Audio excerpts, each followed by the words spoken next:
He was measuring my kitchen. I didn't realize it at first. I thought he was just standing there, the way young men do when they don't know what to do with their hands at a family dinner. But then I watched his eyes. They weren't looking at my daughter. They weren't looking at me. They were moving slowly, deliberately, corner to corner, wall to wall, like a contractor about to give an estimate. My daughter had been dating him for 11 months. She brought him to Thanksgiving, to Christmas Eve, to her cousin's birthday in March. He was polite every time. Punctual.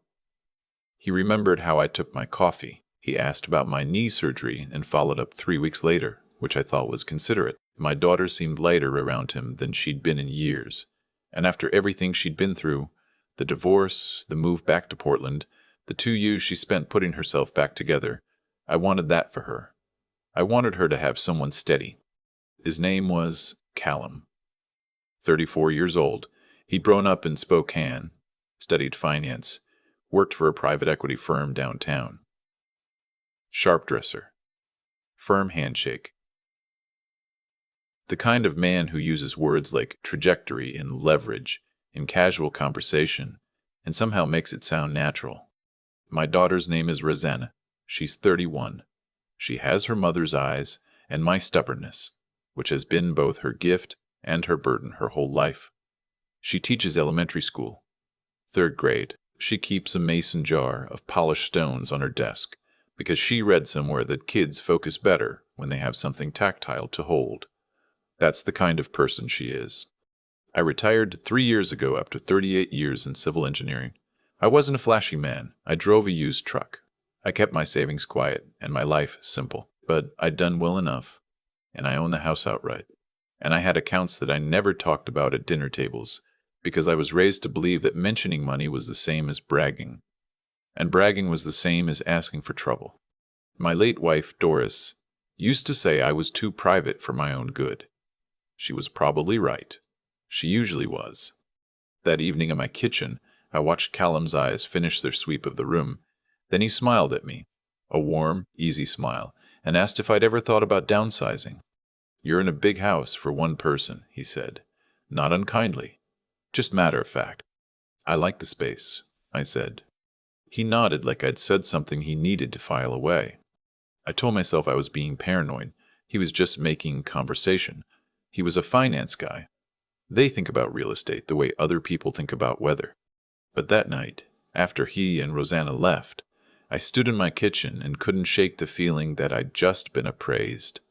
The second time I noticed something, it was smaller, almost nothing. We were at Rosanna's apartment for dinner. She'd made her mother's pot roast, which she'd been trying to perfect for years, and was finally getting close. And Callum excused himself to use the restroom. He was gone for about 4 minutes. Long enough that I glanced toward the hallway. When he came back, he was relaxed and smiling, but his hands were slightly stiff, the way hands are when you've been going through something carefully and quickly. Rosanna's home office was at the end of that hallway. I didn't say anything. I didn't have anything to say. A man using a bathroom takes 4 minutes sometimes. That's not evidence of anything. I drank my wine and listened to Rosanna talk about a student who'd finally learned to read at grade level, and the pride in her voice pushed everything else out for a while. But I noticed the third thing was a conversation I wasn't supposed to hear. It was April. Rosanna's birthday. I'd come early to help set up, and I let myself in through the back because she'd given me a key, and I could hear Callum's voice in the living room. He was on the phone. He didn't know I was there. It doesn't matter how long it takes.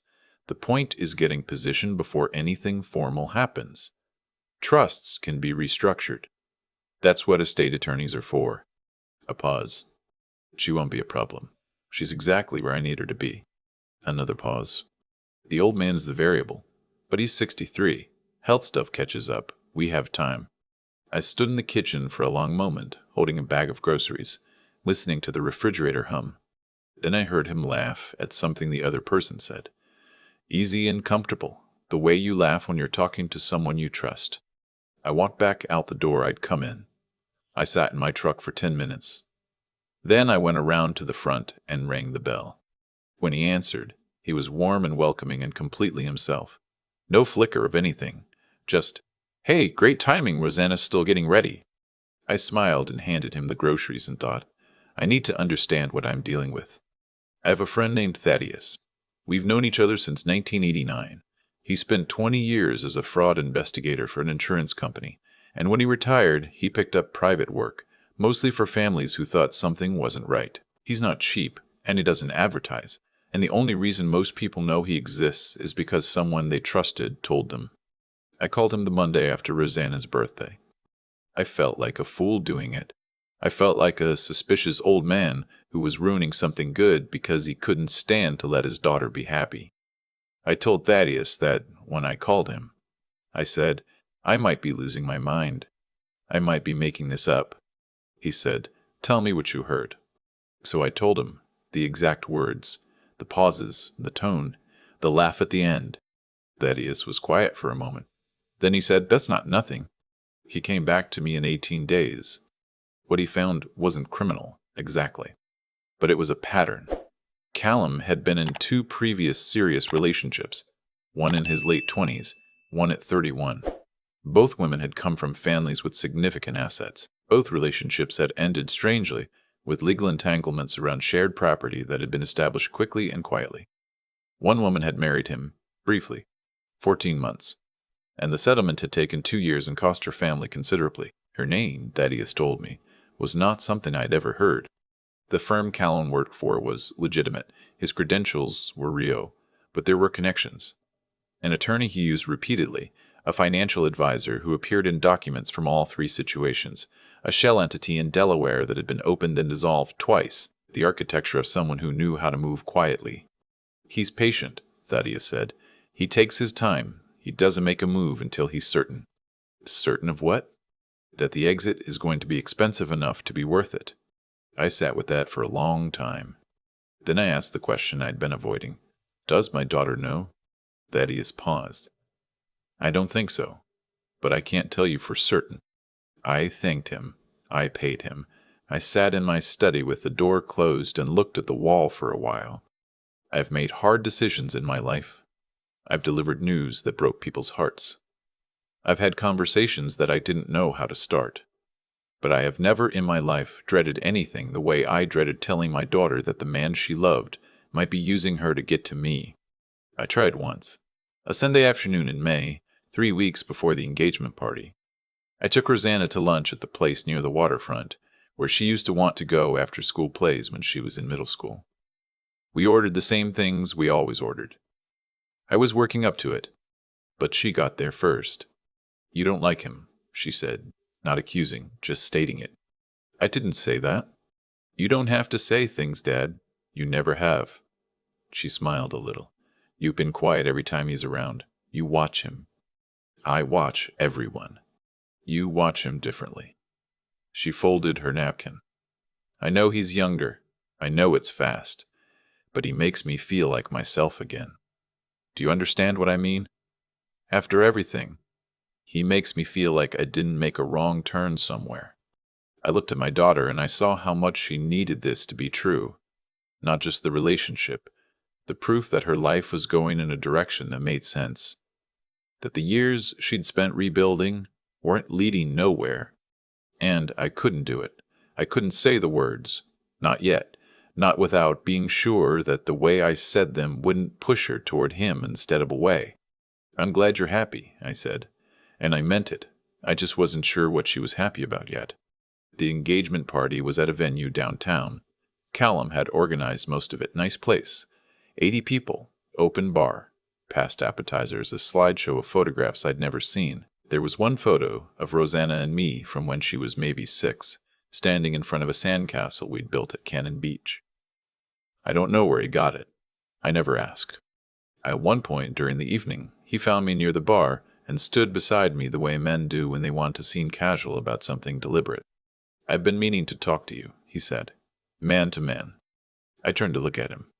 I know you have reservations about me, he said. I don't blame you. You're protective. That's what good fathers are. A pause. I just want you to know that what I feel for Rosanna is real, and I want to be someone you can trust. He held out his hand. I shook it. His grip was perfect, confident but not aggressive. Practiced. Thank you, I said, and smiled and walked toward the other side of the room.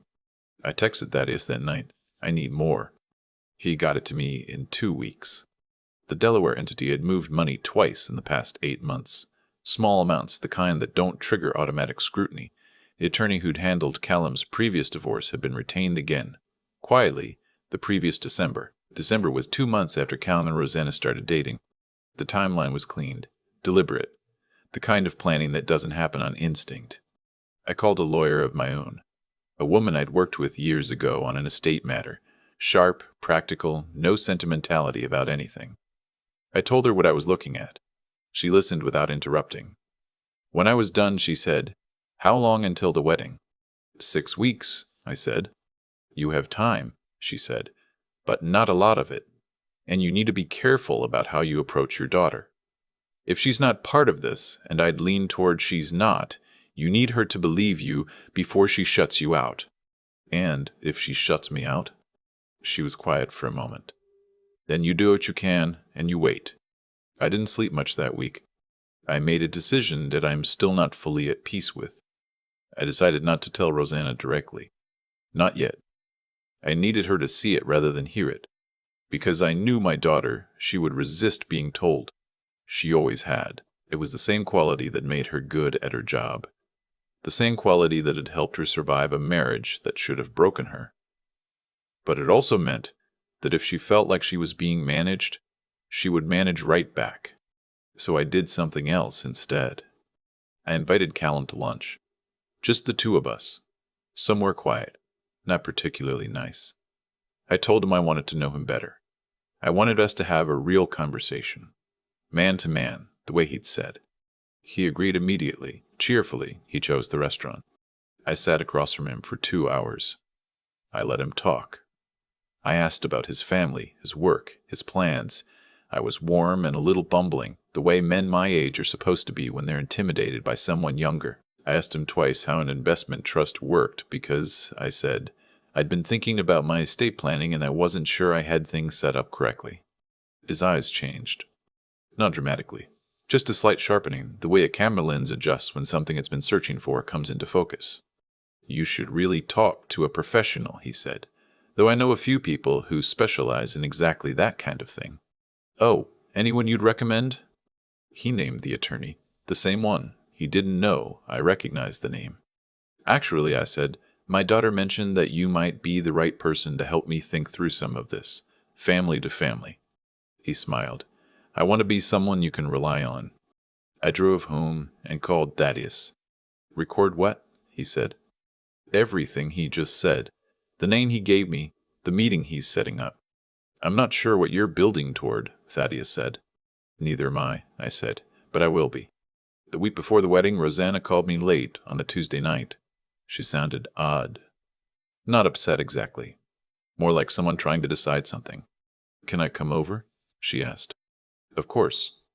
She showed up 45 minutes later. No Callum. She sat at my kitchen table and held her coffee with both hands and looked at the window for a while. "He told me something tonight," she said, "about your estate." I waited. "He said you'd been talking to him. About restructuring things before the wedding. About wanting to make sure everything was protected." She looked at me. "I didn't know you two were having those conversations." "What did he say exactly?" She told me. He told her that I was concerned about taxes and had asked him to connect me with a specialist. He told her that I seemed open to having things managed, given my age and the complexity of what I had. He'd used the phrase managed more than once. "He talked about you like you needed looking after," she said, and her voice was careful, and I realized I'd heard him say things like that before. Small things, about how you'd seemed confused at Easter, about how the drive to your house was getting longer for you. She paused. "Those things didn't happen." As to my daughter, "He made them up," she said. "Yes." "How long have you known?" "Since April." She was quiet for a long time. I didn't try to fill it. "I found something," she said finally. "On his computer. He left it open. I wasn't going to look, but the folder was called Estate Transition, and my name was in the file name and yours." Her hands tightened around the cup. There were documents, legal templates, a timeline. She stopped. He had a timeline, Dad. I reached across the table and put my hand over hers. I didn't know what to do, she said. I didn't know if I was seeing what I thought I was seeing. I didn't know if I was being crazy. You weren't. I know that now. She looked at me. I know because of how we talked about you tonight. He sounded so certain, like you were already something to be managed. Her voice shifted. I have been so stupid. No, I said. You haven't. You were exactly what you were supposed to be. You were someone in love, and you trusted him, and those aren't stupid things to be. I wore a wedding dress to a fitting last Thursday, she said. I didn't have anything to say to that. I just kept my hand on hers. We talked for almost 3 hours that night. She told me things she'd set aside or explained away, the way he'd slowly shaped who she spent time with, how he'd gently discouraged her closest friend from visiting, how he'd mentioned twice that teaching school wasn't a very scalable future, which was a word that had felt off to her, but that she'd let go. The pattern was clear when you laid it all out. It always is, afterward. Before she left, she asked me what I was going to do. I told her I had some things in order. Documentation. Enough that if he tried to create legal problems, they would be his problems and not ours. And that I had a conversation planned for the morning. A conversation with who? She asked. With him, I said. She looked at me for a moment, then she said, I want to be there. I know, I said, but I think this one needs to be just the two of us. I called Callan the next morning and told him I'd thought more about our last conversation, and I was ready to move forward. That I'd be willing to sign some preliminary documents if he could have his contact draw something up. I suggested we meet at my house, where I was more comfortable. He arrived at 10 o'clock. He was wearing a good jacket, and he brought coffee from the expensive place near his apartment. He set it on my kitchen table and smiled the way he always smiled, and said it was good that we were doing this, that it was going to be a good thing for everyone. I let him talk for a while. Then I set a folder on the table between us, not dramatically. Just set it there. He looked at it. That's a summary, I said, of what a colleague of mine put together over the past several months. It covers your previous relationships in some detail, the entity in Delaware, the attorney you recommended to me, and what that attorney's practice actually specializes in, the timeline in the folder on your computer. The coffee went untouched. My daughter saw that folder, I said. She came to me last night. He didn't say anything for a long moment. Then, carefully, I don't know what you think you have. I think I have enough, I said. I think any conversation you might want to have with your contact about my estate now becomes a conversation about fraud. I think the documentation Thaddeus put together is thorough enough that you'll want to talk to your own attorney before you take any other steps. I paused. And I think the wedding is off. I think you already know that. He looked at me across the kitchen table. The warmth was gone. That was the most honest his face had been since I'd met him. You're making a mistake, he said. Maybe, I said, but it's mine to make. He left the coffee on the table. He was in his car and gone in under 3 minutes. The weeks after were not easy ones. Rosanna canceled the venue, the caterer, the florist, and 62 individual plans that she'd spent months building toward. She did it with the same quiet efficiency she brings to everything, but I could hear what it cost her in the pauses between sentences when she called me each evening. She wasn't devastated the way I expected. She was more like someone who'd been walking a long time on what they thought was solid ground and now had to recalibrate every step. She told me once, about 3 weeks in, that the strangest part wasn't the anger. It was the grief she felt for the version of herself who'd believed it. The one who'd been so sure she'd finally found something real. I don't want to be someone who can't trust people, she said. You won't be, I said. How do you know? Because distrusting people isn't what kept you safe. Knowing yourself was. When something felt wrong, you looked. That's not damage. That's good judgment. She was quiet for a moment. You should have told me in May. Yes, I said. I should have. I've thought about that a lot since. The calculations I made, giving her time, waiting for the right moment, deciding I knew better than she did when she was ready to hear it. I told myself I was protecting her. and maybe I was, in part. But I was also afraid. Afraid she'd defend him. Afraid she'd choose him. And that fear made me treat her like someone who needed to be handled, which was exactly what he'd been doing. I told her that, not all at once, but over time. She listened. She didn't let me off easy, and she shouldn't have. Thaddeus, when I told him how it had ended, said, "You protected her."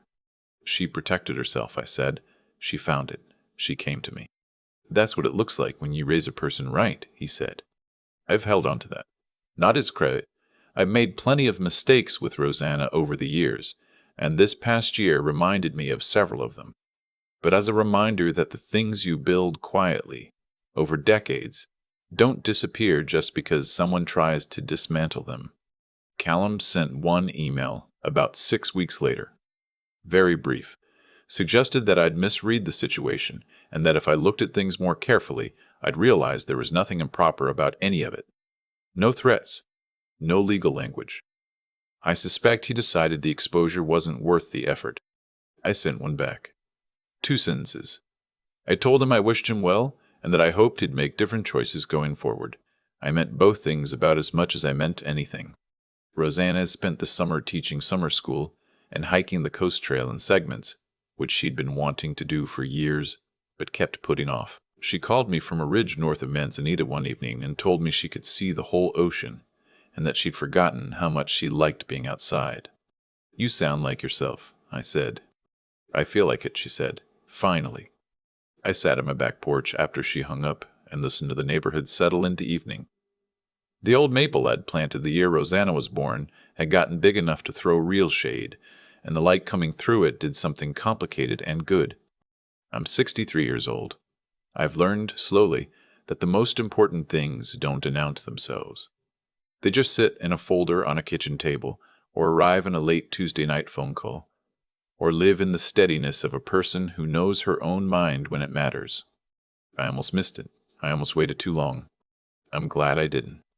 I keep coming back to that folder on my kitchen table. Not the one Callum had made, the one I set down in front of him at 10 o'clock on a Tuesday morning. It wasn't dramatic. I didn't raise my voice. I just put the thing down and let it sit there, and that quiet felt like the truest thing I'd done in months. What I've learned at 63 is that bad outcomes rarely arrive all at once. They come incrementally. One small justification at a time, one convenient explanation, one moment where you decide not to look too closely because looking closely is uncomfortable and you'd rather believe things are fine. Callum understood that. He built his entire approach around it. He knew that most people will talk themselves out of their own instincts if you give them enough warmth and enough time. That's not a mystery about human nature. That's just how it works when someone is paying attention to your blind spots and you aren't. I was not blameless in this. I saw his eyes move across my kitchen the first evening, and I let it go. I heard his voice through Rosanna's back door in April, and I chose strategy over honesty with my own daughter. I told myself I was being careful. What I was actually being, in part, was afraid that if I said the wrong thing, she'd make a choice I couldn't undo. That fear led me to manage her the same way he was managing her, just with better intentions. Intentions don't change the shape of the action. What pulled us through wasn't just what I did. It was what Rosanna did. She looked at a folder she wasn't supposed to see, and she didn't explain it away. That took something, a kind of inner honesty that doesn't come from nowhere. It comes from years of learning to trust your own perception, even when trusting it costs you something you wanted to be true. That's not a small thing. That's the whole thing, actually. The ability to look at what's real and stay with it even when it's painful. That's what kept her from walking into a marriage that would have slowly dismantled her. And then she came to me. She drove across town at 11 o'clock on a Tuesday night and sat at my kitchen table and told me what she'd found. That took its own kind of strength. Not the loud kind, but the kind that shows up in your hands when you hold a coffee cup tightly and decide to speak instead of go home and sleep on it and convince yourself it was nothing. She didn't sleep on it. She came. What I want to say, to anyone who's sitting somewhere right now with an instinct they're trying to ignore, is this. The instinct is usually ahead of the explanation. You don't always know why something feels wrong before you know that it does. The willingness to sit with that discomfort, to investigate instead of dismiss, to be honest about what you see even when you'd rather not see it. That's the thing that changes outcomes. Not luck, not timing. The choice to look clearly, stay honest, and keep going even when going is hard. Rosanna called me from a ridge on the coast 3 months after all of it. She could see the whole ocean. She said she felt like herself again. I didn't know what to say, so I just listened to the wind on her end of the line and thought about how long it takes to build a person who can survive something like that and still want to call her father from a beautiful place. It takes a long time, and it's worth every bit of it.